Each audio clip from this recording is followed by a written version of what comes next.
ಸಂಸೋನ ವ್ಯಭಿಚಾರಕ್ಕೆ ದಾಸನಾಗ್ತಾನೆ, ವೇಶ್ಯಕ್ಕೆ ದಾಸನಾಗ್ತಾನೆ. ನ್ಯಾಯಸ್ಥಾಪಕರು 14ನೇ ಅಧ್ಯಾಯ 1ನೇ ವಚನದಲ್ಲಿ ಕಾಣಿಸುವುದೇನು ಗೊತ್ತಾ? ತಿಮ್ನಾ ಊರಿಗೆ ಹೋಗಿ ಒಂದು ಹುಡುಗಿಯನ್ನು ನೋಡಿದನು. 15ನೇ ಅಧ್ಯಾಯ 1ನೇ ವಚನದಲ್ಲಿ ಕಾಣುವುದೇನು ಗೊತ್ತಾ? ಸಂಸೋನನು ತನ್ನ ಹೆಂಡತಿಯನ್ನು ಕಾಣಲು ಹೋದನು. 16ನೇ ಅಧ್ಯಾಯದ 1ನೇ ವಚನದಲ್ಲಿ ಏನು ನೋಡ್ತೀರಿ ಗೊತ್ತಾ? ಸಂಸೋನನು ಗಾಜಕ್ಕೆ ಹೋಗಿ ಒಬ್ಬ ವೇಶ್ಯಳ ಬಳಿಗೆ ಸೇರಿದನು. ಈ 3 ಅಧ್ಯಾಯದಲ್ಲಿ 3 ಜನ ಸ್ತ್ರೀಯರು ಸಂಸೋನನ ಜೀವಿತವನ್ನು ಶಾಶ್ವತವಾಗಿ ನಾಶ ಮಾಡಿಬಿಡ್ತಾರೆ. ಈ 3 ಜನ ಸ್ತ್ರೀಯರು ಸಂಸೋನನ ಜೀವಿತದಲ್ಲಿ ಪರಿಚಯವಾಗದಿದ್ದರೆ ಸಂಸೋನನ ಜೀವಿತ ಬಹಳ ಡಿಫ್ರೆಂಟ್ ಆಗಿರ್ತಾ ಇತ್ತು, ಇಲ್ಲವೇ? ಸೈತಾನನು ಈ 3 ಜನ ಸ್ತ್ರೀಯರನ್ನು ಸಂಸೋನನ ಜೀವಿತದಲ್ಲಿ ಕರತರುತ್ತಿರುವಾಗ ಸಂಸೋನನು ತನ್ನ ಜೀವಿತ ಜಾಗ್ರತೆಯಿಂದ ಕಾಪಾಡಿಕೊಂಡಿದೆಯಾದರೆ ಸಂಸೋನನ ಜೀವಿತ ಬಹಳ ಚೆನ್ನಾಗಿರ್ತಾ ಇತ್ತು. ಮೊದಲು ತಿಮ್ನಾ ಎಂಬ ಊರಿಗೆ ಹೋಗಿ ಅಲ್ಲಿ ಒಂದು ಹುಡುಗಿಯೊಂದಿಗೆ ಪರಿಚಯ ಬೆಳೆಸ್ಕೊಳ್ತಾನೆ, ಆಕೆಗೆ ಪ್ರೀತಿ ಮಾಡ್ತಾನೆ, ಆಕೆಗೆ ಮದುವೆ ಮಾಡಿಕೊಳ್ತಾನೆ. ಆ ಮದುವೆ ಸಂಬಂಧ ಒಡೆದು ಹೋಗುತ್ತೆ. ಒಂಟಿತನ ತಾಳದೆ, ಏಕಾಂಗಿತನ ತಾಳದೆ ಕೊನೆಗೆ ಸಂಸೋನ ವೇಶ್ಯಳ ಬಳಿಗೆ ಹೋಗಿ ಸೇರುತ್ತಾನೆ. ವೇಶ್ಯಳೊಂದಿಗೆ ಸಂಸೋನನು ಸಮಯ ಕಳೆದ ನಂತರ ಸಂಸೋನನು ಮತ್ತೊಂದು ಸ್ಥಳಕ್ಕೆ ಹೋಗಿ ಫಿಲಿಸ್ಟಿಯರ ಸ್ತ್ರೀಯರಲ್ಲಿ ದೆಲಿಲ್ಲಾ ಎನ್ನುವಂತಹ ಒಬ್ಬ ಸ್ತ್ರೀಯ ಬಳಿಗೆ ಸೇರುತ್ತಾನೆ. ಅವನಿರಬೇಕಾದದ್ದು ಫಿಲಿಸ್ಟಿಯರ ದೇಶದಲ್ಲ, ಅದು ಪಾಪಿಷ್ಟರ ದೇಶ. ಅಲ್ಯಾಕೆ ಇರುತ್ತಿದ್ದಾನೆ? ಆ ಸ್ತ್ರೀ ಮನೆಗೆ ಯಾಕೆ ಹೋಗ್ತಿದ್ದಾನೆ? ಅವನಿರಬೇಕಾದದ್ದು ಆ ಮನೆಯಲ್ಲ, ಅವನಿರಬೇಕಾದದ್ದು ಇಸ್ರಾಯೇಲ್ ದೇಶದಲ್ಲಿ. ಈ ದಿನ ನಮ್ಮಲ್ಲಿಯೂ ಅಂಥವರು ಇಲ್ಲ ಅಂತೀರಾ? ನೀವೆಲ್ಲಿರಬೇಕು? ನಿಮ್ಮ ಮನೆಯಲ್ಲಿರಬೇಕು. ಮತ್ತೆ ನೀವ್ಯಾಕೆ ಪರಸ್ತ್ರೀಯ ಮನೆಯಲ್ಲಿ ಇರ್ತಾ ಇದ್ದೀರಿ? ಮತ್ತೊಬ್ಬರ ಮನೆಗೆ ಯಾಕೆ ಹೋಗ್ತಾ ಇದ್ದೀರಿ? ಮತ್ತೊಬ್ಬರನ್ನು ನಿಮ್ಮ ಮನೆಗೆ ಯಾಕೆ ಬರಗೊಡಿಸ್ತಾ ಇದ್ದೀರಿ? ಯಾಕೆ ತಮ್ಮನೆ ಯಾವಾಗಲೂ ಆ ಪಕ್ಕದ ಮನೆಯವ್ರ ಮನೆಗೆ ಹೋಗ್ತಾ ಇದ್ದಿ? ಯಾಕೆ ಹೋಗ್ತಾ ಇದ್ದಿ ಅಂದ್ರೆ ಅಲ್ಲಿ ಒಂದು ಹುಡುಗಿ ಇದ್ದಾಳೆ. ಯಾಕೆ ತಂಗಿ ಯಾವಾಗಲೂ ಪಕ್ಕದ ಮನೆಯವ್ರ ಮನೆಗೆ ಹೋಗ್ತಿ? ಯಾಕೆಂದ್ರೆ ಅವರ ಮನೆಯಲ್ಲಿ ಹುಡುಗ ಇರುವುದರಿಂದ ಅಲ್ಲಿಯೇ ತಿರುಗಾಡುತ್ತಾ ಇರುತ್ತಿ, ಅವರ ಮನೆಯಲ್ಲಿಯೇ ಕೂತ್ಕೊಳ್ಳುತ್ತಿ, ಹೊತ್ತು ಗೊತ್ತು ಇಲ್ಲದೆ ತಿರುಗಾಡುತ್ತಾ ಇರುತ್ತಿ. ಅಲ್ಲಿ ನಿನಗೇನು ಕೆಲಸ? ಸಂಸೋನನೇ, ನಿನಗೇನು ಅಲ್ಲಿ ಕೆಲಸ? ಗಾಜಕ್ಕೆ ಯಾಕೆ ಹೋದೆ? ತಿಮ್ನಾ ಊರಿಗೆ ಯಾಕೆ ಹೋದೆ? ದೆಲಿಲಾಳ ಬಳಿಗೆ ಯಾಕೆ ಹೋದೆ ಅನ್ನುವಾಗ ಯಾಕೆ ಹೋದ ಗೊತ್ತಾ? ಪತನವಾಗಿರುವುದರಿಂದ ಹೋದ. ವ್ಯಭಿಚಾರ ಅವನಿಗೆ ರೂಢಿಯಾಗಿರುವುದರಿಂದ ಹೋದ. ತನ್ನ ಆತ್ಮಿಕತೆಯನ್ನು ಪಣವಾಗಿಟ್ಟಿರುವುದರಿಂದ ಹೋದ. ಈ ದಿನ ನಮ್ಮಲ್ಲಿಯೂ ಅಂಥವರಿದ್ದಾರೆ. ನೀವು ಸಹ ಆತ್ಮಿಕರಾಗಿದ್ದೀರಿ, ರಕ್ಷಿಸಲ್ಪಟ್ಟ ವ್ಯಕ್ತಿಯಾಗಿದ್ದೀರಿ, ದೀಕ್ಷಾಸ್ನಾನ ತೆಗೆದುಕೊಂಡಿದ್ದೀರಿ, ಆದರೆ ಹೋಗಕೂಡದ ಸ್ಥಳಗಳಿಗೆ ಹೋಗ್ತಾ ಇದ್ದೀರಿ.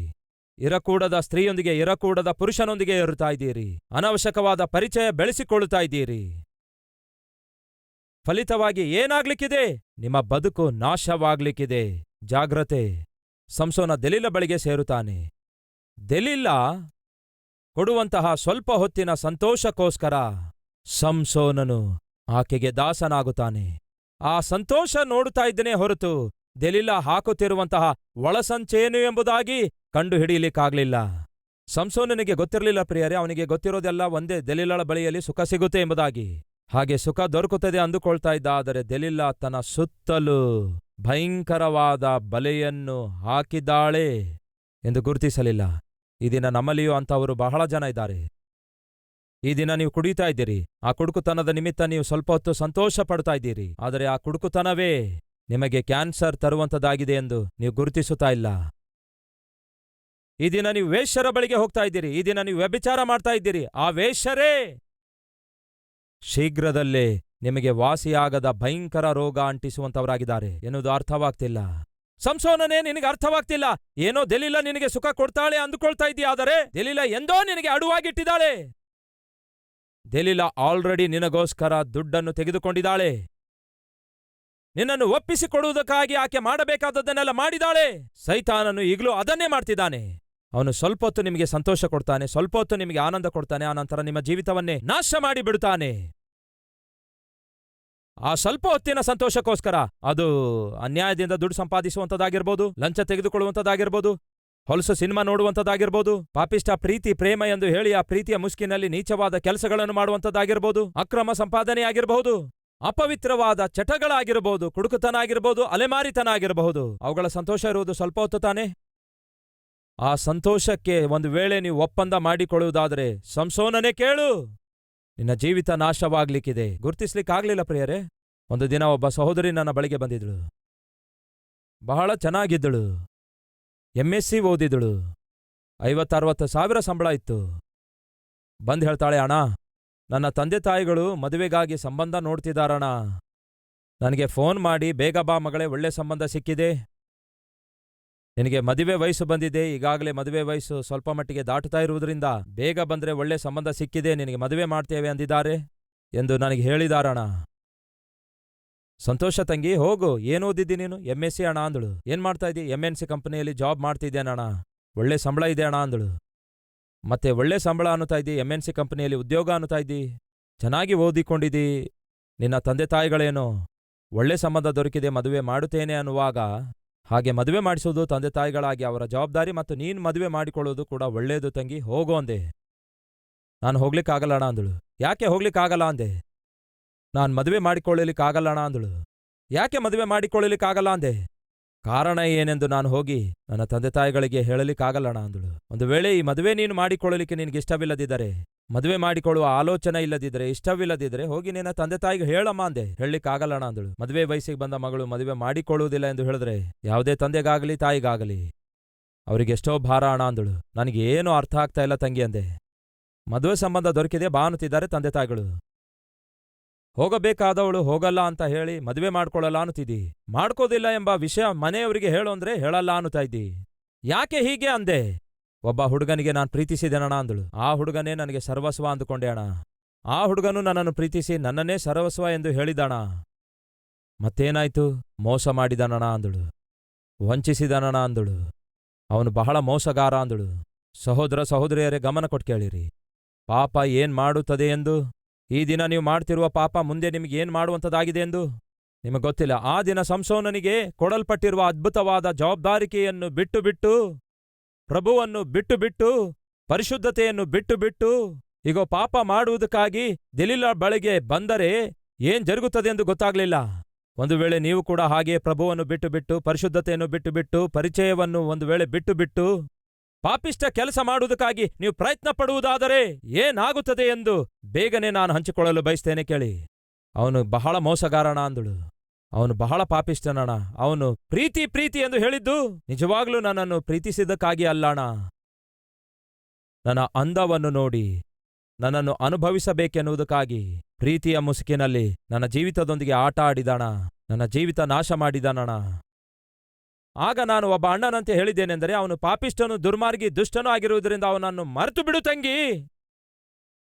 ಅವನು ನಿನ್ನ ಜೀವಿತವನ್ನು ನಾಶ ಮಾಡಿ ಹೋಗಿದ್ದಾನೆ, ನಿನ್ನನ್ನು ಹಾಳು ಮಾಡಿ ಹೋಗಿದ್ದಾನೆ. ಈಗ ಅವನ ಕುರಿತು ಯಾಕೆ ಆಲೋಚಿಸುತ್ತಿ? ಅವನೊಬ್ಬ ದುರ್ಮಾರ್ಗಿ, ದುಷ್ಟ, ಮಾನವ ಮೃಗ, ಅವನೊಬ್ಬ ಪಶು ಆಗಿದ್ದ, ಮರೆತು ಬಿಡು ಅಂದೆ. ಆಗ ಹುಡುಗಿ ಹೇಳಿದ್ದೇನು ಗೊತ್ತಾ? ಮರೆಯೋಣ ಅಂದುಕೊಂಡ್ರೆ ಮರಿಲಿಕ್ಕಾಗಲ್ಲಣ ಅಂದಳು. ಅಂತಹ ದುರ್ಮಾರ್ಗಿಯನ್ನು ನೆನಪು ಮಾಡಿಕೊಂಡು ಏನ್ ಸಾಧಿಸುತ್ತೀ ತಂಗಿ, ಮರ್ತು ಬಿಡು ಎಂದು ಹೇಳಿದೆ. ಮರ್ತು ಹೋಗಿ ಚೆನ್ನಾಗಿ ನಿನ್ನ ತಂದೆ ತಾಯಿ ಹುಡುಕಿ ತಂದಿರುವ ಹುಡುಗನಿಗೆ ಮದುವೆಯಾಗಿ ಚೆನ್ನಾಗಿ ಜೀವಿಸು ತಂಗಿ ಎಂದು ಹೇಳಿದೆ. ನನ್ನಿಂದ ಆಗಲ್ಲ ಅಣ್ಣ, ನನ್ನ ಬದುಕಿನಲ್ಲಿ ಪ್ರಶಾಂತತೆ ಇನ್ನೆಂದಿಗೂ ನಾನು ನೋಡುವುದಿಲ್ಲ ಅಂದಳು. ಯಾಕೆಂದರೆ ಅವನು ನನ್ನನ್ನೇ ಸರ್ವಸ್ವ ಎಂದು ಪ್ರೀತಿಸಿದ. ಇವತ್ತಲ್ಲ ನಾಳೆ ಮದುವೆ ಆಗ್ತೇನೆಂದು ಹೇಳಿದ. ನಿಜವಾಗ್ಲೂ ನಾನು ನಿನ್ನನ್ನು ಪ್ರೀತಿಸುತ್ತೇನೆಂದು ನೀನು ನಂಬುವುದಾದರೆ ಹಾಗಾದರೆ ಬಾ, ಇವತ್ತಲ್ಲ ನಾಳೆ ನಾವು ಗಂಡ ಹೆಂಡತಿಯರಾಗಿ ಬದುಕುತ್ತೇವಲ್ಲವೇ? ನಿಜವಾಗ್ಲೂ ನನ್ನನ್ನು ಪ್ರೀತಿಸುವುದಾದರೆ ನನ್ನೊಂದಿಗೆ ಬಂದು ಮಲಗಿಕೋ ಎಂಬುದಾಗಿ ತೊಂದರೆಗೊಳಿಸಿದಣ. ತಂಗಿಯಂದಿರೇ ಕೇಳ್ತಿದ್ದೀರಾ? ತಮ್ಮಂದಿರೇ ಕೇಳ್ತಿದ್ದೀರಾ? ಇಂತಹ ಪಾಪಿಷ್ಟರು ನಮ್ಮ ಸುತ್ತಲೂ ತಿರುಗಾಡ್ತಾ ಇರ್ತಾರೆ. ತಂಗಿಯಂದಿರೇ ಕೇಳ್ತಾ ಇದ್ದೀರಾ? ಯಾವ ಬಾಯ್ ಫ್ರೆಂಡ್ಗೆ ನನ್ನ ಬಾಯ್ ಫ್ರೆಂಡ್ ಅನ್ನುತ್ತಾ ಇದೆಯೋ, ಯಾರನ್ನು ನಾನು ಪ್ರೀತಿಸ್ತಿದ್ದೇನೆ ಅನ್ನುತ್ತಾ ಇದೆಯೋ, ಅವನು ನಿನಗೆ ಯಾಕೆ ಪ್ರೀತಿಸ್ತಿದ್ದಾನೆ ಗೊತ್ತಾ? ಅರ್ಥ ಆಗುವಂತ ಹೇಳ್ತೇನೆ ಕೇಳು. ಅವನಿಗಿರುವ ಶರೀರದ ಇಚ್ಛೆ, ಅವನ ಕೋರಿಕೆ ತೀರಿಸಿಕೊಳ್ಳಬೇಕಾದ್ರೆ ಅವನು ವೇಶ್ಯಳ ಬಳಿಗೆ ಹೋಗಬೇಕಾಗತ್ತೆ. ಅವಳ ಬಳಿಗೆ ಹೋದ್ರೆ 1,000 ರೂಪಾಯಿ, 2,000, 5,000 ರೂಪಾಯಿ ಕೊಡಬೇಕಾಗತ್ತೆ. ಇವನೇನೋ ಸೋಮಾರಿ ಆಗಿರುತ್ತಾನೆ, ಯಾವ ದುಡ್ಡು ಅವನ ಹತ್ರ ಇರಲ್ಲ. ಆದರೆ ಪ್ರೀತಿ ಪ್ರೀತಿ ಅಂತ ಹೇಳಿ ಯಾಮರಿಸುವುದಾದರೆ ನೀನು ಫ್ರೀ ಆಗಿ ಅವನ ಕೋರಿಕೆ ತೀರಿಸುತ್ತಿ. ಅದು ಅವನ ಉದ್ದೇಶ. ಇದು ಪ್ರೀತಿ ಪ್ರೇಮದಲ್ಲಿ ಜರುಗುವ ಮೋಸ ಆಗಿದೆ. ಕೇಳ್ತಿದ್ದೀರಾ ತಮ್ಮ ತಂಗಿಯಂದೇರೆ? ಎಚ್ಚರ. ಆ ತಂಗಿ ಹೇಳಿರುವ ಮಾತೇನ್ ಗೊತ್ತಾ? ನನ್ನ ಭವಿಷ್ಯದಲ್ಲಿ ನಾನು ಮತ್ತೆ ಮದುವೆ ಆಗ್ಲಿಕ್ಕಾಗಲ್ಲ, ನನ್ನ ಭವಿಷ್ಯದಲ್ಲಿ ಮತ್ತೆ ನಾನು ನೆಮ್ಮದಿಯಿಂದ ಜೀವಿಸ್ಲಿಕ್ಕಾಗಲ್ಲ ಅಂದಳು. ಯಾಕೆ ತಂಗಿ ಅಂದೆ. ಅಣ್ಣ, ನನಗೆ ಅವನು ಪ್ರೀತಿಸಿದ್ದೇನೆ ಎಂದು ಹೇಳಿದ, ನಾನೇ ಸರ್ವಸ್ವ ಎಂದು ಹೇಳಿದ, ನನಗೆ ಮದುವೆ ಮಾಡಿಕೊಳ್ತೇನಂದಿದ. ಹೇಗೋ ಮದುವೆಯ ನಂತರ ಗಂಡ ಹೆಂಡತಿಯಾಗಿರುತ್ತೇವಾದ್ದರಿಂದ ಹಿಂದಿನಿಂದಲೇ ಹಾಗಿದ್ರೆ ತಪ್ಪೇನು? ನಿಜವಾಗ್ಲೂ ನನ್ನನ್ನು ಪ್ರೀತಿಸುವುದಾದರೆ ನನ್ನ ಕೋರಿಕೆ ತೀರಿಸು ಎಂದು ಹೇಳದ. ಹೇಗೋ ಮದುವೆ ಮಾಡಿಕೊಳ್ತಾನಂದ್ಕೊಂಡು ಅವನ ಕೋರಿಕೆ ತೀರಿಸಲು ಆರಂಭಿಸಿದೆ. ಅವನ ಕೋರಿಕೆ ತೀರಿ ಹೋದ ನಂತರ ಅವನು ಸಡನ್ ಆಗಿ ಸೆಲ್ಫೋನ್ ಸ್ವಿಚ್ ಆಫ್ ಮಾಡಿಬಿಟ್ಟ, ಮಾಯವಾಗ್ಬಿಟ್ಟ. ಮೋಸಗಾರನೆಂದು ಗೊತ್ತಾಯಿತು. ಅವನು ಹಾಗೆ ಸುಮ್ಮನೆ ಹೊರಟೋದ್ರೆ ಚೆನ್ನಾಗಿರ್ತಿತ್ತಣ, ಆದ್ರೆ ಹಾಗೆ ಹೋಗ್ಲಿಲ್ಲ. ಅವನು ಹೊರಟು ಹೋಗ್ತಾ ಹೋಗ್ತಾ ಒಂದು ಬಹುಮಾನ ಕೊಟ್ಟೋದ. ಏನದು? ಅವನ ಕೋರಿಕೆ ತೀರಿಸುವುದಕ್ಕಾಗಿ ಅಂದವಾಗಿರುವ ನನ್ನ ಶರೀರ ಬಹುಮಾನವಾಗಿ ನಾನು ಕೊಟ್ಟರೆ, ಆ ಪಾಪಿಷ್ಟನೇನೋ ಅವನಿಗಿರುವ ರೋಗವನ್ನು ನನಗೆ ಬಹುಮಾನವಾಗಿ ಕೊಟ್ಟ. ಯಾವ ರೋಗ ತಂಗಿ ಅಂದೆ? ಅವನಿಗೆ HIV ಇತ್ತಣ. ಅದನ್ನು ಯಾವತ್ತೂ ಅವನು ನನಗೆ ಹೇಳಲಿಲ್ಲ. ನನಗೆ HIV ರೋಗ ಬಹುಮಾನವಾಗಿ ಕೊಟ್ಟೋದಣ. ಅಣ್ಣ, ಈ ದಿನ ನಾನು ಇಷ್ಟು ಚೆನ್ನಾಗಿ ಕಾಣಿಸ್ತಿದ್ದೇನೆ, ಆದರೆ ನಿಮಗೊಂದು ವಿಷಯ ಗೊತ್ತಾ? ನಾನು HIV ಪೇಷಂಟ್ ಆಗಿದ್ದೇನಣ್ಣ ಅಂದಳು. ಈ ವಿಷಯ ಯಾವ ರೀತಿ ಹೋಗಿ ನನ್ನ ತಾಯಿಗೆ ಹೇಳಲಿ? ಒಂದು ಸಾಂಪ್ರದಾಯವುಳ್ಳ ಕುಟುಂಬ ಅಣ್ಣ, ಉನ್ನತ ಮೌಲ್ಯಗಳುಳ್ಳ ಕುಟುಂಬ ಅಣ್ಣ ನಮ್ಮ ಕುಟುಂಬ. ಸುತ್ತಲಿರುವ ಬಂಧುಗಳು, ಸ್ನೇಹಿತರು ನಮ್ಮನ್ನು ಕಂಡ್ರೆ ಬಹಳ ಗೌರವ ಕೊಡ್ತಾರೆ. ಈಗ ನಾನು ಮದುವೆ ಮಾಡಿಕೊಂಡು ಮತ್ತೊಬ್ಬ ಹುಡುಗನಿಗೆ ಹೇಗೆ ಮೋಸ ಮಾಡಲಿ? ನಾನು ಮದುವೆ ಮಾಡಿಕೊಳ್ಳಲಾರೆ ಎಂದು ತಂದೆ ತಾಯಿಗಳಿಗೆ ಹೇಳುವುದಾದ್ರೆ, ಯಾಕಮ್ಮ ಮಾಡ್ಕೊಳ್ಳಲ್ಲ ಕಾರಣ ಹೇಳು ಅಂದ್ರೆ, ಈ ವಿಷಯ ನನ್ನ ತಾಯಿ ತಂದೆಗೆ ಹೇಗೆ ಹೇಳಲಿ ಅಣ್ಣ? ಒಂದು ಸಾರಿ ಆಲೋಚಿಸಿ ತಮ್ಮ ತಂಗಿಯಂದೇರೆ, ಪ್ರೀತಿ ಮುಸ್ಕಲಿ ಜರುಗುವ ಘೋರ ಕಾರ್ಯಗಳು ಎಷ್ಟು ಭಯಂಕರವಾಗಿರುತ್ತವೆ ಎಂದು ಯಾರಿಗೂ ಹೇಳಿಕೊಳ್ಳಲಿಕ್ಕಾಗೋದಿಲ್ಲ. ಮದುವೆ ಮಾಡಿಕೊಳ್ಳಲಿಕ್ಕಾಗೋದಿಲ್ಲ, ಪ್ರಶಾಂತವಾಗಿ ಬದುಕಲಿಕ್ಕಾಗೋದಿಲ್ಲ, ಪೇರೆಂಟ್ಸಿಗೂ ಸಂತೋಷಪಡಿಸ್ಲಿಕ್ಕಾಗೋದಿಲ್ಲ, ಪೇರೆಂಟ್ಸಿಗೆ ಉತ್ತರ ಕೂಡ ಕೊಡ್ಲಿಕ್ಕಾಗಲ್ಲ. ಜೀವಂತ ಶವದಂತೆ ಆಕೆ ಬದುಕುವವಳಾಗಿದ್ದಳು ಪ್ರಿಯರೇ. ಪಾಪ ಎಂಥ ಭಯಂಕರ ಕೆಲಸ ಮಾಡಿತು ನೋಡಿ. ಅಲ್ಪಕಾಲ ಸಂತೋಷ ಒಂದು ಬಂಗಾರದ ಭವಿಷ್ಯವನ್ನೇ ಹೇಗೆ ಹಾಳು ಮಾಡಿತು ನೋಡಿ. ಪಾಪ ಅದನ್ನೇ ಮಾಡುತ್ತೆ. ಸಂಸೋನನು ತನ್ನ ಸುಖಕ್ಕೋಸ್ಕರ ದೆಲಿಲಾಳ ಬಳಿಗೆ ಹೋದರೆ, ದೆಲಿಲಾ ಏನ್ ಮಾಡಿದಳು ಗೊತ್ತಾ? ಸಂಸೋನನಿಗೆ ಗೊತ್ತಾಗಲಾರ್ದ ಹಾಗೆ ತನ್ನ ತೊಡೆಯ ಮೇಲೆ ನಿದ್ರೆ ಹೋಗುವಂತೆ ಮಲಗಿಸುತ್ತಾ ಇದ್ದಳು. ಸಂಸೋನ ಅಂದ್ಕೊಳ್ತಾ ಇದೆ ಎಷ್ಟು ಹಾಯಾಗಿದೆ ಎಂದು. ದೆಲಿಲಾ ಮಡಿಲು ನನಗೆ ಎಷ್ಟು ಹಾಯಾಗಿದೆ ಅಂದ್ಕೊಂಡ. ದೆಲಿಲಾಳ ಮಡಿಲು ನನಗೆ ಎಷ್ಟು ಆರಾಮಾಗಿದೆ ಅಂದ್ಕೊಂಡ. ಈ ದಿನ ಯಾರಾದ್ರೂ ಇದ್ದೀರಾ? ಪಾಪ ಎಷ್ಟು ಹಾಯಾಗಿದೆ ಅಂದ್ಕೊಳ್ಳುವವರು, ಕುಡುಕುತನ ಎಷ್ಟು ಹಾಯಾಗಿದೆ ಅಂದ್ಕೊಳ್ಳುವವರು, ನೀವು ಮಾಡ್ತಿರುವ ನೀಚವಾದ ಕೆಲಸ ಎಷ್ಟು ಹಾಯಾಗಿದೆ ಅಂದ್ಕೊಳ್ಳುವವರು ಇರುವುದಾದ್ರೆ ಕೇಳಿರಿ. ನಿಮಗೆ ಗೊತ್ತಾಗಲಾರದೆ ಆ ಪಾಪ ನಿಮ್ಮ ಸುತ್ತಲೂ ಒಂದು ಭಯಂಕರವಾದಂತಹ ಮುತ್ತಿಗೆಯನ್ನು, ನಿಮ್ಮ ಸುತ್ತಲೂ ಒಂದು ಭಯಂಕರವಾದ ಬಲೆಯನ್ನು ತರುವಂಥದ್ದಾಗಿರುತ್ತೆ. ನೋಡೋಣ ಬನ್ನಿ. ನ್ಯಾಯಸ್ಥಾಪಕರ ಪುಸ್ತಕ 16ನೇ ಅಧ್ಯಾಯ 5ನೇ ವಚನ. ದೆಲಿಲಾ ಎಂಬ ಸ್ತ್ರೀಯನ್ನು ಮೋಹಿಸಿದಾಗ ಯಾರು? ಸಂಸೋನನು. ಫಿಲಿಸ್ಟಿಯರ ಪ್ರಭುಗಳು ಆಕೆಯ ಬಳಿಗೆ ಬಂದು ಆಕೆಗೆ, ನೀನು ಅವನನ್ನು ಮರಳುಗೊಳಿಸಿ ಅವನ ಮಹಾಶಕ್ತಿ ಯಾವುದರಲ್ಲಿದೆಯೆಂದು ನಾವು ಹೇಗೆ ಅವನನ್ನು ಗೆಲ್ಲಬಹುದೆಂದು ತಿಳಿದುಕೋ.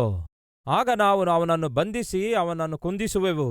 ಆಗ ನಮ್ಮಲ್ಲಿ ಪ್ರತಿಯೊಬ್ಬನು 1100 ರೂಪಾಯಿ ಬೆಳ್ಳಿ ನಾಣ್ಯಗಳನ್ನು ಕೊಡುವೆವು ಅಂದಾಗ ದೆಲಿಲಾಳು, ಆ ಮಹಾಶಕ್ತಿ ಹೇಗೆ ಬಂತೆಂದು, ನಿನ್ನನ್ನು ಯಾವುದರಿಂದ, ನಿನ್ನನ್ನು ಕಟ್ಟಿ ಕುಂದಿಸುವುದು ಹೇಗೆ ಎಂಬುದನ್ನು ನನಗೆ ತಿಳಿಸು ಎಂದು ಸಂಸೋನನಿಗೆ ಕೇಳಿದಾಗ, ಸಂಸೋನನು ತಮಾಷೆ ಮಾಡುತ್ತಾನೆ. ಮೊದಲ 3 ಸಾರಿ ನನ್ನ ಬಲ ಅಲ್ಲಿದೆ ಇಲ್ಲಿದೆ ಎಂದು ಹೇಳುತ್ತಾನೆ. ಅದು ವಾಸ್ತವವಾಗಿರೋದಿಲ್ಲ. ಅಂದುಕೊಳ್ತಾನೆ ನಾನು ತಮಾಷೆ ಮಾಡ್ತಿದ್ದೇನೆ ಎಂದು. ಆದರೆ ದೆಲಿಲಳು ಮಾತ್ರ ತಮಾಷೆ ಮಾಡ್ತಿರಲಿಲ್ಲ. ದೆಲಿಲಾ ನಿಖರವಾದ ನಿರ್ಣಯದೊಂದಿಗೆ ಅಲ್ಲಿದ್ದಳು. 2-3 ಸಾರಿ ದೆಲಿಲಾ ಸೋತು ಹೋಗ್ತಾಳೆ. ಹಾಗಂತ ಆಕೆ ಬಿಟ್ಟು ಬಿಡಲಿಲ್ಲ. ಸಹೋದರ ಸಹೋದರಿಯರೇ, 2-3 ಸಾರಿ ನೀವು ಸೈತಾನನ ಶೋಧನೆಯನ್ನು ಜಯಿಸಿದರೆ ಸೈತಾನ ಮೌನವಾಗಿರೋದಿಲ್ಲ. ಎಕ್ಸಾಂಪಲ್, ಉದ್ಯೋಗದ ಸ್ಥಳದಲ್ಲಿ ಯಾರಾದರೂ ನಿಮ್ಮೊಂದಿಗೆ ಪರಿಚಯ ಬೆಳೆಸಿಕೊಳ್ತಿದ್ದಾರಾ? ಯಾರಾದರೂ ನಿಮ್ಮೊಂದಿಗೆ ಹೆಚ್ಚು ಮಾತಾಡಬೇಕೆಂಬ ಪ್ರಯತ್ನ ಮಾಡ್ತಿದ್ದಾರಾ? ನೀವು ಮುಖದ ಮೇಲೆ ಏನಾದರೂ ಹೇಳಿದ್ದೀರಾ? ನಾನಂಥವಳಲ್ಲ, ಅಂತಹ ಹುಚ್ಚು ಚೇಷ್ಟೆ ಮಾಡಬೇಡಿರಿ, ನನ್ನ ಬಳಿಗೆ ಬರಬೇಡ ಎಂದು ಏನಾದರೂ ಹೇಳಿದ್ದೀರಾ? ಅಯ್ಯೋ, ಇವಳು ಬಹಳ ಕಠಿಣವಾಗಿದ್ದಾಳೆ, ಬಹಳ ಸೀರಿಯಸ್ ಆಗಿದ್ದಾಳೆ, ಈಕೆ ಬಹಳ ಸ್ಟ್ರಿಕ್ಟು, ಈಕೆ ತಂಟೆಗೆ ಹೋಗ್ಬಾರ್ದು ಎಂದು ಹೇಳಿ ಬಿಡ್ತಾನಂದ್ಕೊಳ್ತೀರಾ? ಚಾನ್ಸೇ ಇಲ್ಲ. ಅವನು ಮತ್ತೊಮ್ಮೆ ಬರ್ತಾನೆ, ಮತ್ತೆ ಬರ್ತಾನೆ, ಮತ್ತೆ ಬರ್ತಾನೆ. ನೀವು ಅವನಿಗೆ ಒಳಗಾಗುವವರೆಗೂ ಅವನು ಎಷ್ಟೋ ನಿರೀಕ್ಷೆಯಿಂದ ಕಾದು ಎದುರು ನೋಡುತ್ತಾನೆ. ನೀವು ದೊರಕುವವರೆಗೂ, ತಂಗಿಯಂದಿರೆ ಕೇಳ್ತಾ ಇದ್ದೀರಾ? ನೀವು ಅವನೊಂದಿಗೆ ಪಾಪ ಮಾಡುವವರೆಗೂ ಅವನೆಷ್ಟೋ ಲವಲವಿಕೆಯಿಂದ ಮಾತಾಡುತ್ತಾನೆ. ನೀನು ಪಾಪದಲ್ಲಿ ಬೀಳುವವರೆಗೂ ಆಕೆ ಎಷ್ಟೋ ಲವಲವಿಕೆಯಿಂದ ಮಾತಾಡ್ತಾಳೆ. ಬೈಬಲ್ ಹೇಳ್ತದೆ, ಅಂಥವರ ನಾಲಿಗೆ ಜೇನು ಹೊಯ್ದಂತಹ ನಾಲಿಗೆ ಎಂಬುದಾಗಿ. ಜೇನುತುಪ್ಪದಂತಹ ಸಿಹಿಯಾದ ಮಾತುಗಳಿಂದ ವಶಪಡಿಸಿಕೊಳ್ಳುವಂಥವರು ಇದ್ದಾರೆ. ಸಂಸೋನನು ಮೊಟ್ಟಮೊದಲು ಅವನು ಒಳಗಾಗ್ಲಿಲ್ಲ, ತನ್ನ ಶಕ್ತಿಯಲ್ಲಿದೆ ಎಂದು ಹೇಳಲಿಲ್ಲ, 2ನೇ ಸಾರಿ ಹೇಳಲಿಲ್ಲ, 3ನೇ ಸಾರಿ ಕೂಡ ಹೇಳಲಿಲ್ಲ. ಆಗ ಏನ್ ಮಾಡ್ತಾಳೆ ಗೊತ್ತಾ ದೆಲಿಲಾ? ಓದೋಣ ಬನ್ನಿ. 16ನೇ ವಚನ. ಇದಲ್ಲದೆ ಅವಳು ಅವನನ್ನು ದಿನವೂ ಮಾತಿನಿಂದ ಪೀಡಿಸಿದ್ದರಿಂದ ಅವನಿಗೆ ಸಾಯುವುದು ಒಳ್ಳೆದೆನ್ನುವಷ್ಟು ಬೇಸರವಾಯ್ತು. ಸಂಸೋನನು ಸಾಯುವ ಅಗತ್ಯವೇನಿದೆ? ಸಂಸೋನನು ಬಲಿಷ್ಠನಲ್ಲವೋ? 1000 ಮಂದಿಯನ್ನು ಕತ್ತೆಯ ದಾವಡೆ ಎಲುಬಿನಿಂದ ಕೊಂದು ಹಾಕಿದನಲ್ಲವೇ? ಕತ್ತೆಯ ದಾವಡೆ ಎಲುಬಿನಿಂದ 1000 ಜನ ಫಿಲಿಸ್ಟಿಯರನ್ನು ಕೊಂದು ಹಾಕಿರುವಂತಹ ಸಂಸೋನನು ಈಗ ಏನೋ ಸಾಯಬೇಕಂದುಕೊಳ್ತಿದ್ದ. ಬೇಸರವಾಯ್ತು, ಜೀವಿತದಲ್ಲಿ ಬೇಸರಗೊಂಡ. ಯಾರು ಬೇಸರಗೊಳಿಸಿದ್ರು? ಯಾವ ಸ್ತ್ರೀ ಸಂತೋಷವನ್ನು ಕೊಟ್ಟಳೋ ಅದೇ ಸ್ತ್ರೀ ಈಗ ಸಂಸೋನನಿಗೆ ಬೇಸರಗೊಳಿಸಲು ಆರಂಭಿಸುತ್ತಾಳೆ, ವೇದನೆಗೊಳಿಸಲು ಆರಂಭಿಸುತ್ತಾಳೆ. ಜೀವಿತದ ಮೇಲೆಯೇ ವಿರಕ್ತಿ ಉಂಟಾಗುವಂತೆ ಮಾಡುತ್ತಿದ್ದಾಳೆ. ಸಹೋದರಿ, ಕೇಳ್ತಿದೀಯಾ? ಯಾವ ಹುಡುಗ ನಿನಗೆ ಬಾಯ್ ಫ್ರೆಂಡ್ ಆಗಿದ್ದಾನೆ ಅಂದುಕೊಂಡಿದೀಯೋ, ಯಾವ ಹುಡುಗ ನನ್ನನ್ನು ಪ್ರೀತಿಸುತ್ತಾನೆ ಅಂದುಕೊಂಡಿಯೋ, ಯಾರು ನನಗೆ ಆಧಾರವಾಗಿರುತ್ತಾನೆ ಅಂದುಕೊಂಡಿಯೋ, ಯಾರು ನನಗಾಗಿ ಪ್ರಾಣ ಕೊಡುತ್ತಾನೆ ಅಂದುಕೊಂಡಿದ್ದೀಯೋ, ಈ ದಿನ ಅವನೇ ಅಲ್ಲವೋ ನಿನಗೆ ನರಕ ತೋರಿಸ್ತಿರೋದು? ಈ ದಿನ ಆಕೆಯೇ ಅಲ್ಲವೋ ನಿಮಗೆ ನರಕ ತೋರಿಸ್ತಿರೋದು? ಈ ದಿನ ಅಂಥವನೇ ಅಲ್ಲವೋ ನಿನಗೆ ಬ್ಲ್ಯಾಕ್ ಮೇಲ್ ಮಾಡ್ತಿರೋದು? ನಿಮ್ಮ ಜೀವನದ ಮೇಲೆ ವಿರಕ್ತಿ ಹುಟ್ಟಿಸುತ್ತಾ ಇರೋದು, ನೀವು ಬದುಕಲಾರದಂತೆ ಮಾಡ್ತಿರೋದು. ಪ್ರಶಾಂತವಾಗಿ ಮನೆಯಲ್ಲಿರ್ಲಿಕ್ಕಾಗ್ತಾ ಇಲ್ಲ, ಪ್ರಶಾಂತವಾಗಿ ವಿದ್ಯಾಭ್ಯಾಸ ಮಾಡ್ಲಿಕ್ಕಾಗ್ತಿಲ್ಲ, ಪ್ರಶಾಂತವಾಗಿ ತಂದೆಯೊಂದಿಗೆ ತಾಯಿಯೊಂದಿಗೆ ಮಾತಾಡ್ಲಿಕ್ಕಾಗ್ತಾ ಇಲ್ಲ, ಗಂಡ ಹೆಂಡತಿಯೊಂದಿಗೆ ಇರ್ಲಿಕ್ಕಾಗ್ತಾ ಇಲ್ಲ, ಕನಿಷ್ಠ ಮನೆಗೆ ಹೋಗಿ ಸರಿಯಾಗಿ ಅಡಿಗೆ ಮಾಡ್ಲಿಕ್ಕಾಗ್ತಿಲ್ಲ, ಮಕ್ಕಳನ್ನು ನೋಡ್ಲಿಕ್ಕಾಗ್ತಾ ಇಲ್ಲ. ಕಾರಣ ಗೊತ್ತಾ? ಯಾರನ್ನು ನೀನು ನಂಬಿದೆಯೋ, ಯಾರನ್ನು ಒಳ್ಳೆಯವನು ಅಂದ್ಕೊಂಡಿಯೋ, ಯಾರು ನಿನಗೆ ಆಧಾರವಾಗಿರ್ತಾನಂದ್ಕೊಂಡಿಯೋ, ಅವನೇ ಅಲ್ಲವೋ ಈ ದಿನ ನಿನಗೆ ಬೇಸರಗೊಳಿಸ್ತಿರೋದು. ಅವನು ಹಾಕುವಂತಹ ಕಂಡೀಷನ್ಸ್ಗಳಿಗೆ, ಆಕೆ ಹಾಕುವ ಕಂಡೀಷನ್ಸ್ಗಳಿಗೆ ಈ ದಿನ ನಿಮ್ಮ ಜೀವಿತ ಯಾವ ಸ್ಥಾನಕ್ಕೆ ಬಂದಿದ್ದೀರಿ ಗೊತ್ತಾ? ಬೇಸರವಾಯ್ತು, ಸತ್ರೆ ಚೆನ್ನಾಗಿದೆ, ಇವನ ಬಾಧೆ ನಾನು ಸಹಿಸ್ಲಿಕ್ಕಾಗ್ತಿಲ್ಲ, ಈಕೆಯ ಬಾಧೆ ನಾನು ಸಹಿಸ್ಲಿಕ್ಕಾಗ್ತಾ ಇಲ್ಲ ಎನ್ನುವುದೇ ಈ ದಿನ ನಿಮ್ಮ ಸ್ಥಿತಿಯಲ್ಲವೋ? ಅದೇ ಅಲ್ಲವೋ ಈ ದಿನ ನಿಮ್ಮ ಬದುಕು? ಸಂಸೋನನು ಬಹು ಬಲಿಷ್ಠನಾಗಿದ್ದ, ಆದರೆ ಈ ದಿನ ಯಾವ ಸ್ಥಾನಕ್ಕೆ ಸೇರಿದ ಗೊತ್ತಾ? ಯಾವ ಸ್ತ್ರೀ ಅವನಿಗೆ ಸುಖವನ್ನು ಕೊಟ್ಟಳೋ ಅದೇ ಸ್ತ್ರೀ ಈಗ ಸಂಸೋನನಿಗೆ ನರಕ ತೋರಿಸ್ತಿದ್ದಾಳೆ, ಬದುಕಿನ ಮೇಲೆಯೇ ಆಸೆ ಇಲ್ಲದಂತೆ ಮಾಡಿದಾಳೆ. ಕೊನೆಗೆ ಸಂಸೋನನು ತನ್ನ ಶಕ್ತಿಯಲ್ಲಿದೆ ಎಂದು ಹೇಳುತ್ತಾನೆ, ನಾನು ಪ್ರತಿಷ್ಠಿಸಲ್ಪಟ್ಟವನಾಗಿದ್ದೇನೆ, ನಾನು ಪ್ರತ್ಯೇಕಿಸಲ್ಪಟ್ಟವನಾಗಿದ್ದೇನೆ, ನಾನು ಒಬ್ಬ ಪ್ರಭುವಿನ ಸೇವಕನಾಗಿದ್ದೇನೆ, ಪ್ರಜೆಗಳ ಪಕ್ಷದಲ್ಲಿ ನಿಂತು ಹೋರಾಡಬೇಕಾದವನಾಗಿದ್ದೇನೆ, ಪರಿಶುದ್ಧವಾದ ಜೀವಿತ ಜೀವಿಸಬೇಕಾದವನಾಗಿದ್ದೇನೆ. ಆದರೆ ಪಾಪಕ್ಕೆ ಅವಕಾಶ ಕೊಟ್ಟಿದ್ದೇನೆ, ಪಾಪಿಷ್ಠ ಕೆಲಸಗಳನ್ನು ಮಾಡಿದ್ದೇನೆ. ದೇವರು ನನ್ನನ್ನು ಪ್ರತಿಷ್ಠಿಸಿದಾಗ ನಾನು ಕ್ಷೌರ ಮಾಡಿಸಿಕೊಳ್ಳಬಾರದೆಂದು ಹೇಳಿದ್ದಾರೆ. ನನ್ನ ತಲೆಯ ಮೇಲೆ ಕಾಣಿಸುವ ಈ ಉದ್ದವಾದ ಕೂದಲು ನಾನು ದೇವರಿಗೆ ಪ್ರತಿಷ್ಠಿಸಲ್ಪಟ್ಟವನಾಗಿದ್ದೇನೆ ಎನ್ನುವುದಕ್ಕೆ ಸೂಚನೆಯಾಗಿದೆ. ಆ ಕೂದಲು ಕಟ್ ಮಾಡುವುದಾದ್ರೆ ನನ್ನ ಬಲವೆಲ್ಲ ಹೊರಟು ಹೋಗುತ್ತೆ. ರಹಸ್ಯ ಹೇಳದ ಪ್ರಿಯರೇ, ಸಂಸೋನನು ತನ್ನ ಶಕ್ತಿ ಎಲ್ಲಿದೆ ಎಂದು ಹೇಳುವವರೆಗೂ ದೆಲೀಲ ಸಂಸೋನನಿಗೆ ಬಿಡಲಿಲ್ಲ ಪ್ರಿಯರೇ. ಆಗ ಫಿಲಿಷ್ಟಿಯರು ಅವನನ್ನು ಹಿಡಿಯುತ್ತಾರೆ. ದೊರಕಿದ ಪ್ರಿಯರೇ, ಒಮ್ಮೆ ಸಂಸೋನನು ಎಂಬ ಹೆಸರು ಕೇಳಿದ್ರೆ ಸಾಕು, ಬಹಳ ಜನರ ಬಟ್ಟೆಗಳು ಒದ್ದೆಯಾಗ್ತಿದ್ವು. ಸಂಸೋನನು ಬರುತ್ತಿದ್ದಾನೆ ಎಂದು ಹೇಳಿದ್ರೆ ಸಾಕು, ಫಿಲಿಷ್ಟಿಯರು ನಡುಗುತ್ತಾ ಇದ್ರು, ಗಡಗಡ ಅಂತ ನಡುಗುತ್ತಿದ್ರು. ಯಾಕೆ ಗೊತ್ತಾ? ಒಂದು ಕತ್ತೆಯ ದಾವುಡೆಯ ಎಲುಬನ್ನು ತೆಗೆದುಕೊಂಡು 1000 ಮಂದಿ ಫಿಲಿಷ್ಟಿಯರನ್ನು ಕೊಂದಾಕ್ತಾನೆ ಪ್ರಿಯರೇ. ಆ ವಾರ್ತೆ ದೇಶದಲ್ಲೆಲ್ಲ ಹಬ್ಬುತ್ತೆ. ನಮ್ಮ ದೇಶದಲ್ಲಿ ಯಾರೊಬ್ಬರು ಕೂಡ ಸಂಸೋನನನ್ನು ಎದುರಿಸ್ಲಿಕ್ಕಾಗೋದಿಲ್ಲ. ಅವನು ಬಹುಬಲಿಷ್ಠನಾಗಿದ್ದಾನೆ. ಸಂಸೋನನು ಇರುವವರೆಗೂ ನಮ್ಮ ದೇಶಕ್ಕೆ ಪ್ರಶಾಂತತೆ ಇರೋದಿಲ್ಲ. ಅಷ್ಟೊಂದು ಭಯ ಹುಟ್ಟಿಸಿದವನಾಗಿದ್ದ. ಆದರೆ ಈ ದಿನ ಒಬ್ಬ ಸ್ತ್ರೀಯ ಸಂತೋಷಕ್ಕೆ ತನ್ನ ಬಲವನ್ನು ಒಪ್ಪಿಸಿಕೊಟ್ಟ. ದೇವರನ್ನು ಮರೆತು ಹೋದ. ದೇವರ ಪ್ರಣಾಳಿಕೆಯನ್ನು ಪಕ್ಕಕ್ಕೆ ತಳ್ಳಿಹಾಕ್ದ. ದೇವರ ಪರಿಚರ್ಯವನ್ನು ಪಕ್ಕಕ್ಕೆ ತಳ್ಳಿಹಾಕ್ದ. ದೇವರ ಪ್ರಜೆಗಳನ್ನು ಪಾಲಿಸಬೇಕಾದಂಥವನು ಆ ಪಾಲನೆಯನ್ನು ಪಕ್ಕಕ್ಕೆ ತಳ್ಳಿಹಾಕ್ದ. ಪಾಪಕ್ಕೆ ಬಂಧಿತನಾದ. ಈಗ ಏನಾಯ್ತು? ದೆಲೀಲ ಮನೆಯೊಳಗಡೆ ಸುಖವನ್ನು ಕೊಡುತ್ತಾ ಮನೆಯ ಸುತ್ತಲೂ ಪ್ರಮಾದವನ್ನು ಹೊಂಚಿ ಹಾಕಿದಳು, ಮುತ್ತಿಗೆ ಹಾಕಿಟ್ಟಿದಳು. ಅರ್ಥವಾಗ್ತಿದೆಯಾ ಸಹೋದರ ಸಹೋದರಿಯರೇ? ಪಾಪವು ಮಾಡುವ ಕೆಲಸ ಇದೇ. ಸ್ವಲ್ಪ ಹೊತ್ತು ನಿಮಗೆ ಸುಖ ಸಂತೋಷ ಕೊಡುತ್ತೆ, ಆದರೆ ನಿಮಗೆ ಗೊತ್ತಾಗಲಾರದೆ ನಿಮ್ಮ ಸುತ್ತಲೂ ಪ್ರಮಾದವನ್ನು ತಂದು ಬಿಡುತ್ತೆ. ಸಂಸೋನನೇ ಎದ್ದೇಳು, ಎಂದಿನಂತೆ ನಾನು ಎದ್ದೇಳುತ್ತೇನೆ, ಎಂದಿನಂತೆ ಎಲ್ಲರನ್ನು ಕೊಂದಾಕುತ್ತೇನೆ ಅಂದ್ಕೊಂಡಾದರೆ ಅವನು ಮಾಡ್ತಿರುವ ಪಾಪವನ್ನು ನೋಡಿ ನೋಡಿ ನೋಡಿ ಕೊನೆಗೆ ದೇವರೇ ಬೇಸರಗೊಂಡು ಬಿಟ್ಟು ಬಿಡುತ್ತಾರೆ ಪ್ರಿಯರೇ. ಯಾವ ಶತ್ರು ಒಮ್ಮೆ ಭಯಪಟ್ಟಿದ್ರೋ ಅದೇ ಶತ್ರುಗಳು ಬಂದು ಸಂಸೋನನನ್ನು ಬಂಧಿಸುತ್ತಾರೆ. ಅವನಿಗೆ ಹಿಡಿಯುವುದೇ ತಡ, ಮೊದಲು ಅವನ ಕಣ್ಣುಗಳನ್ನು ಕಿತ್ತು ಹಾಕುತ್ತಾರೆ. ಎಂಥ ಘೋರ ನೋಡಿ! ಸಂಸೋನನ ಕಣ್ಣುಗಳಿಗೆ ತಿವಿಯುತ್ತಾರೆ, ಸಂಸೋನನನ್ನು ಬಂಧಿಸುತ್ತಾರೆ, ಮೈಯೆಲ್ಲ ಗಾಯಗೊಳಿಸುತ್ತಾರೆ. ಅಲ್ಲಿ ಬೀಸುವ ಕಲ್ಲಿದ್ದರೆ ಆ ಬೀಸುವ ಕಲ್ಲಿಗೆ ಕಟ್ಟಿ ಅವನು ತಿರುಗಾಡುವಂತೆ ಮಾಡುತ್ತಾರೆ. ಸಂಸೋನನು ಯಾವತ್ತೂ ಅಂದುಕೊಳ್ಳಲಿಲ್ಲ ಇಂತಹ ದುಸ್ಥಿತಿಗೆ ಸೇರುತ್ತೇನೆಂದು. ಸಂಸೋನನು ಈಗ ಏನ್ ಮಾಡ್ಲಿಕ್ಕಾಗತ್ತೆ? ಅವನ ಪಾಪದ ಕೊಳ ಈಗ ತುಂಬಿತು. ಆ ಪಾಪದಲ್ಲಿ ಸಂಸೋನನು ದೊರಕಿದ, ಬಂದಿಯಾಗ್ಬಿಟ್ಟ, ಫಿಲಿಷ್ಟಿಯರ ಕೈಗಳಿಂದ ಬಂಧಿಸಲ್ಪಟ್ಟ. ಎಲ್ಲರೂ ಪರಿಹಾಸ್ಯ ಮಾಡುತ್ತಿರುವಾಗ ಸಂಸೋನನು ಅವಮಾನದಿಂದ ಒದ್ದಾಡುತ್ತಾ ಇರ್ತಾನೆ. ಸಂಸೋನನನ್ನು ಕರೆದುಕೊಂಡು ಹೋಗಿ 2 ಸ್ತಂಭಗಳ ಮಧ್ಯ ಕಟ್ಟುತ್ತಾರೆ. 3,000 ಜನ ಫಿಲಿಷ್ಟಿಯರು ಸಂಭ್ರಮ ಮಾಡಿಕೊಳ್ತಿದ್ದಾರೆ, ಕುಣಿದಾಡುತ್ತಿದ್ದಾರೆ. ಯಾರನ್ನು ನೋಡಿ ಗೊತ್ತಾ? ಒಮ್ಮೆ ಯಾವನನ್ನು ನೋಡಿ ನಾವು ಭಯಪಟ್ಟಿದ್ದೇವೋ ಅವನನ್ನು ನಮ್ಮ ದೇವತೆ ಈಗ ನಮ್ಮ ಕೈಗೆ ಒಪ್ಪಿಸಿದ್ದಾಳೆ. ಈಗ ಇವನ ಕತೆ ಮುಗೀತು. ಆ ಅವಮಾನದೊಂದಿಗೆ, ನಾಚಿಕೆಯೊಂದಿಗೆ, ಕಣ್ಣನ್ನು ಕಳೆದುಕೊಂಡು, ಮೈಯೆಲ್ಲಾ ಹುಣ್ಣು ಮಾಡಿಕೊಂಡು, ಸರಪಣಿಗಳ ಮಧ್ಯ ಬಂಧಿತನಾಗಿ ಸಂಸೋನನು ನಿಲ್ಲಬೇಕಾದ ಅವಶ್ಯಕತೆ ಇತ್ತಂತೀರಾ? ಇಲ್ಲ ಪ್ರಿಯರೇ, ಸಂಸೋನನು ಈ ದಿನ ಬಂಧಿಸಲ್ಪಡುತ್ತಾನೆ. ಎಷ್ಟೋ ಒಳ್ಳೆಯ ಪ್ರಾರಂಭ ಇತ್ತು, ಎಷ್ಟೋ ಒಳ್ಳೆಯ ಜೀವಿತ ಇತ್ತು, ಎಷ್ಟೋ ಗೌರವ ಇತ್ತು, ಎಷ್ಟೋ ಘನತೆ ಇತ್ತು, ಎಷ್ಟೋ ದೊಡ್ಡ ಬಲ ಇತ್ತು, ಎಷ್ಟೋ ದೊಡ್ಡ ಹೆಸರಿತ್ತು. ಅಂಥವನು ಈ ದಿನ ಬಂಧಿತನಾಗುತ್ತಾನೆ. ಒಂದು ಸಾರಿ ಅವನ ಗತ ಅವನಿಗೆ ಜ್ಞಾಪಕವಾದಾಗ, ಆ ದಿನ ಅವನಿಗಾದ ಅವಮಾನ ನೆನೆಸಿಕೊಂಡು ಬಹಳ ನಾಚಿಕೆಗೊಳಗಾಗುತ್ತಾನೆ, ಬಹಳ ನರಳಾಡುತ್ತಾನೆ. ಕೊನೆಯದಾಗಿ ತನ್ನ ಜೀವಿತದಲ್ಲಿ ಒಂದು ಪ್ರಾರ್ಥನೆ ಮಾಡ್ತಾನೆ. ಏನೆಂದು ಗೊತ್ತಾ? ದೇವರೇ, ಯೆಹೋವನೇ, ಪಾಪಿಷ್ಠನಾದ ನನಗೆ ಒಂದು ಅವಕಾಶ ಕೊಡುವಿಯಾ? Last and final chance. ಕೊನೆಯದಾಗಿ ಒಂದು ಅವಕಾಶ ನನಗೆ ಕೊಡು, ಇನ್ನೊಂದೇ ಸಾರಿ ಎನ್ನುವುದೇ ಸಂಸೋನನು ಮಾಡಿದ ಪ್ರಾರ್ಥನೆ. ಇನ್ನೊಂದೇ ಸಾರಿ ನನ್ನನ್ನು ಜ್ಞಾಪಕ ಮಾಡಿಕೋ ಪ್ಲೀಸ್. ನನ್ನ ಜೀವಿತದಲ್ಲಿ ನಿನ್ನನ್ನು ಯಾವತ್ತೂ ಸಂತೋಷಪಡಿಸಿಲ್ಲ, ನನ್ನ ಜೀವಿತದಲ್ಲಿ ಯಾವತ್ತೂ ನಿನ್ನ ಚಿತ್ತ ಮಾಡಲಿಲ್ಲ, ನನ್ನ ಜೀವಿತದಲ್ಲಿ ನೀನು ಆಶಿಸಿದಂತೆ ನಾನು ಯಾವತ್ತೂ ಜೀವಿಸಿಲ್ಲ.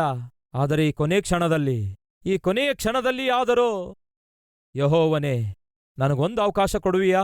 ಒಂದು ಸಾರಿ ನನ್ನನ್ನು ಜ್ಞಾಪಕ ಮಾಡಿಕೊಳ್ಳುವಿಯಾ? ಸಾಯುವುದಕ್ಕಿಂತ ಮುಂಚೆಯಾದರೂ ನಿನ್ನ ಚಿತ್ತ ಮಾಡಬೇಕಂದ್ಕೊಳ್ತಿದ್ದೇನೆ.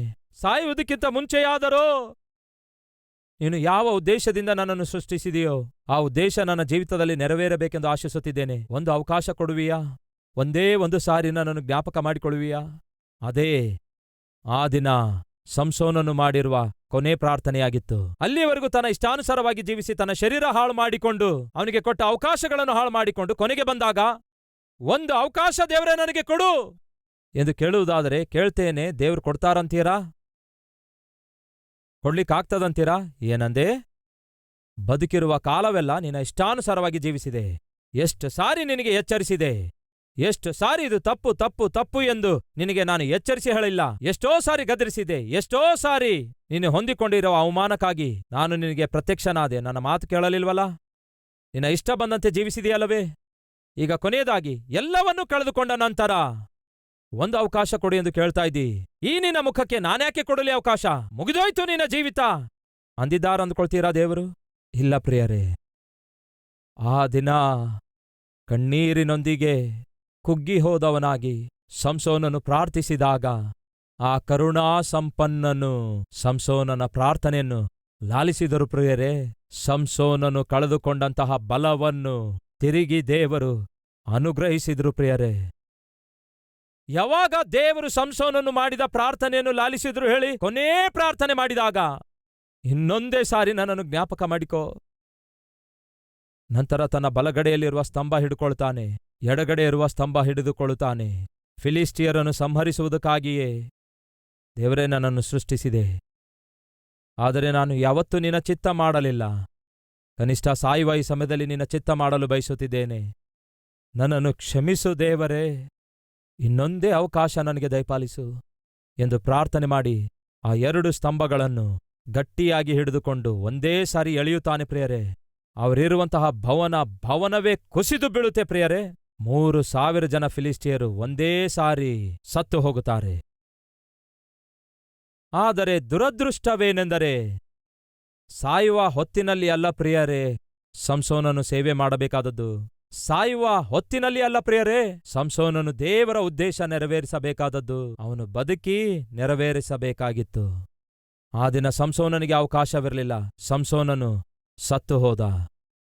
ಆದರೆ ಈ ದಿನ ನಿಮಗೆ ಆ ಅವಕಾಶವಿದೆ. ಯಾವ ಅವಕಾಶ? ಕರ್ತನೇ, ಸಂಸೋನನ ಹಾಗೆ ನಾನು ಕೂಡ ನಿನ್ನಿಂದ ದೂರವಾಗಿದ್ದೇನೆ. ಈ ದಿನ ನನ್ನ ಕುಟುಂಬದಲ್ಲಿ ಒಬ್ಬ ಶಾಪಗ್ರಸ್ತನಂತೆ ನಾನು ಕಾಣಿಸ್ತಿದ್ದೇನೆ. ಯಾರೇ ಆಗಲಿ ನನ್ನನ್ನು ನೋಡುವಾಗ ಛೀ ಅನ್ನುತ್ತಿದ್ದಾರೆ. ಹಾಳಾಗಿ ಹೋಗಿದ್ದೇನೆ, ಪತನವಾಗಿದ್ದೇನೆ. ನನ್ನನ್ನು ನೋಡಿದ್ರೆ ನನಗೇ ಅಸಹ್ಯ ಉಂಟಾಗ್ತಿದೆ. ಆದರೆ ಏನ್ಮಾಡ್ಲಿ, ಪಾಪಿಷ್ಠನಾಗಿದ್ದೇನೆ. ಕೊನೆಯದಾಗಿ ಪ್ರಾರ್ಥನೆ ಮಾಡುತ್ತಾ ಇದ್ದೇನೆ, ಇನ್ನೊಂದೇ ಸಾರಿ ನನಗೆ ಜ್ಞಾಪಕ ಮಾಡಿಕೋ ದೇವರೇ. ನನ್ನ ಜೀವಿತದಲ್ಲಿ ನೀನು ಏನ್ ಮಾಡಲಿಚ್ಛಿಸುತ್ತಿದೆಯೋ ಅದನ್ನು ಮಾಡಿ ಮುಗಿಸುವ ಶಕ್ತಿ ನನಗೆ ಕೊಡುವಿಯಾ ಎಂದು ಪ್ರಾರ್ಥನೆ ಮಾಡುವುದಾದರೆ ಈ ಕ್ಷಣವೇ ದೇವರು ನಿಮ್ಮ ಪ್ರಾರ್ಥನೆಯನ್ನು ಲಾಲಿಸಿ ನಿಮ್ಮ ಜೀವಿತದಲ್ಲಿ ದೇವರು ಏನನ್ನು ಮಾಡಬೇಕೆಂದು ನಿಮ್ಮನ್ನು ಹುಟ್ಟಿಸಿದ್ದಾರೋ ಅದನ್ನು ನಿಮ್ಮ ಜೀವಿತದಲ್ಲಿ ಮಾಡುವುದಕ್ಕೆ ಈ ಕ್ಷಣದಿಂದಲೇ ಆತನು ಪ್ರಾರಂಭಿಸುತ್ತಾನೆ. ಈ ಸಮಯದಲ್ಲಿ ಪ್ರಾರ್ಥಿಸುವಂತವರು ಯಾರಾದರೂ ಇದ್ದೀರಾ? ಹಾಗಾದರೆ ಬನ್ನಿ ಪ್ರಾರ್ಥಿಸೋಣ.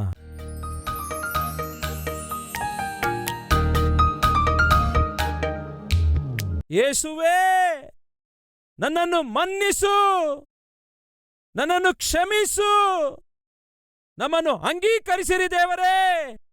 ಹಿಮಗಿಂತಲೂ ಬಿಳುಪಾಗಿ ನಮ್ಮ ಹೃದಯವನ್ನು, ನಮ್ಮ ಶರೀರವನ್ನು ಪವಿತ್ರಗೊಳಿಸಿರಿ, ಪರಿಶುದ್ಧಗೊಳಿಸಿರಿ. ಈ ದಿನ ಮೊದಲುಗೊಂಡು ನಿಮಗೋಸ್ಕರವೇ ಜೀವಿಸುತ್ತೇವೆ, ನಿಮ್ಮ ಮಗುವಾಗಿಯೇ ಜೀವಿಸುತ್ತೇವೆ.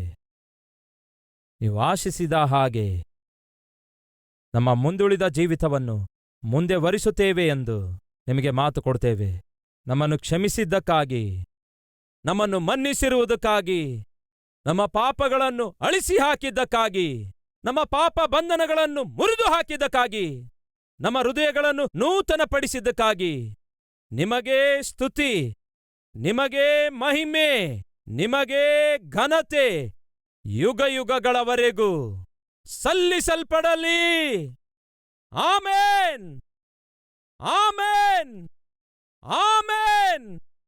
ನಮ್ಮ ವಿಳಾಸ Calvary, post box number 30, Kukatpally, Hyderabad 72.